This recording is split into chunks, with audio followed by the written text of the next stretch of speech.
آج ہم بات کریں گے پوٹن کی جنگ کی، ایک ایسا تعطل جسے اب 4 سال ہو چکے ہیں۔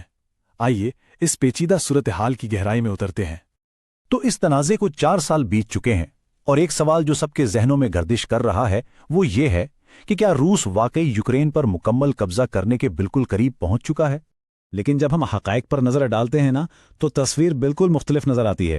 4 سال گزرنے کے بعد جو شواہد ہمارے سامنے ہیں وہ بتاتے ہیں کہ فوری اور مکمل قبضے والی بات شاید حقیقت سے کوسوں دور ہے۔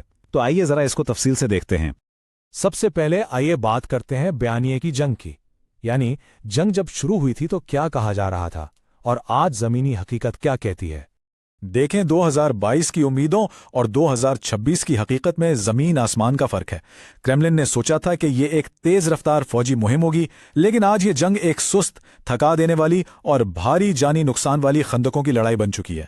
یہ ایک ایسی جنگ ہے جسے وار آف اٹریشن کہتے ہیں، یعنی اس میں مقصد فوری جیتنا نہیں بلکہ وقت کے ساتھ ساتھ دشمن کو آہستہ آہستہ کمزور کرنا ہوتا ہے۔ اب ذرا صورتحال کو نقشے کے نقطۂ نظر سے دیکھتے ہیں، کیونکہ اس تنازع میں جغرافیائی حقائق سمجھنا بہت ضروری ہے۔ تو آزاد تجزیہ کاروں کے مطابق اس وقت روسی افواج یوکرین کے تقریباً 20% علاقے پر قابض ہیں۔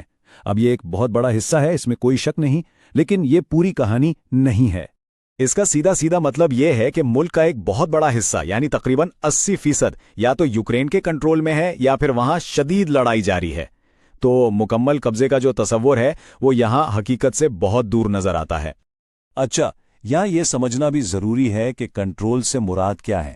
اس کا مطلب وہ علاقے ہیں جہاں روسی فوج اور قابض حکام روزمرہ کے معاملات چلا رہے ہیں، لیکن یہ ہمیشہ مکمل تسلط کے برابر نہیں ہوتا، کیونکہ بہت سے علاقوں میں لڑائی اب بھی جاری ہے اور وہ متنازع ہیں۔ چلیں جنگ کے مختلف مراحل پر ایک نظر ڈالتے ہیں۔ فروری 2022 میں ایک تیز رفتار حملے سے شروعات ہوئی، پھر 2023 اور 24 میں یہ جنگ ایک پوزیشنل جنگ میں بدل گئی، یعنی ایسی جنگ جہاں دونوں فوجیں مضبوط دفاعی پوزیشنوں میں آمنے سامنے کھڑی ہیں۔ 2025 میں روس کو نووا پاولوکا میں کچھ کامیابیاں تو ملی، لیکن ان کی بہت بھاری قیمت چکانی پڑی، اور آج فروری 2026 میں فرنٹ لائنز ایک منجمد خندقوں والے تنازع کی طرح ہیں جہاں پیش قدمی نہ ہونے کے برابر ہے۔ اگر ہم ان علاقوں کی بات کریں جن پر روس کا جزوی کنٹرول ہے تو ان میں ڈونیٹسک، لوہانسک، زیپوریژیا اور خیرسون شامل ہیں، اور ہاں کریمیا بھی، جسے روس نے 2014 میں ہی اپنے ساتھ ملا لیا تھا۔ اور یہ بات یاد رکھنا بہت اہم ہے کہ یہ فرنٹ لائنز کسی نقشے پر کھینچی گئی پکی لکیریں نہیں ہیں، یہ مسلسل بدلتی رہتی ہیں اور ان پر لڑائی جاری ہے۔ یوکرینی افواج نے بھی کئی کامیاب جوابی حملے کیے ہیں، جو یہ ظاہر کرتا ہے کہ صورتحال کتنی غیر مستحکم ہے۔ اچھا، اب نقشوں اور علاقوں سے ہٹ کر اس جنگ کی اس قیمت پر بات کرتے ہیں جو نظر نہیں آتی، یعنی انسانی قیمت، جس کا اثر کروڑوں لوگوں کی زندگیوں پر پڑا ہے۔ اقوام متحدہ کے مطابق یوکرین کے اندر 1,20,00,000 سے زیادہ لوگوں کو فوری انسانی امداد کی ضرورت ہے۔ ذرا اس تعداد کا تصور کریں، یہ ایک ناقابل یقین حد تک بڑی تعداد ہے۔ اور یہ تو صرف ملک کے اندر کی بات ہے، ملک سے باہر 50 لاکھ سے زیادہ لوگ پناہ گزین بن چکے ہیں، جنہوں نے اپنا گھر، اپنا سب کچھ پیچھے چھوڑ دیا ہے۔ جبکہ ملک کے اندر ہی تقریباً 38 لاکھ لوگ بے گھر ہو چکے ہیں۔ یہ صرف اعداد و شمار نہیں ہیں، یہ لاکھوں بکھری ہوئی تباہ حال زندگیاں ہیں۔ ہزاروں عام شہری مارے جا چکے ہیں، ہزاروں زخمی ہوئے ہیں، اور ایک رپورٹ کے مطابق 2025 عام شہریوں کے لیے اب تک کا سب سے مہلک سال رہا۔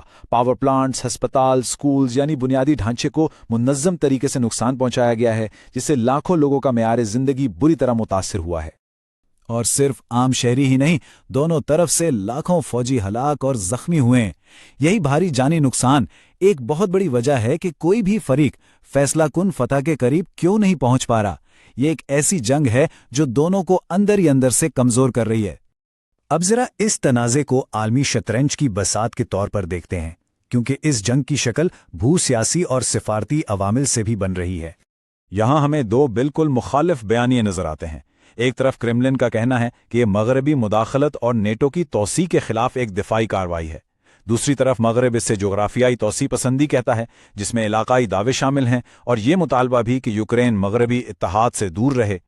یوکرین کے لیے بین الاقوامی حمایت کافی مضبوط ہے، خاص طور پر G7 ممالک کی طرف سے، لیکن یہ حمایت ہر جگہ ایک جیسی نہیں ہے۔ یورپی یونین کے اندر ہمیں کچھ دراڑیں بھی نظر آتی ہیں، جس کی ایک واضح مثال ہنگری ہے، جو پابندیوں اور امداد کے معاملے پر اکثر مختلف موقف اختیار کرتا ہے۔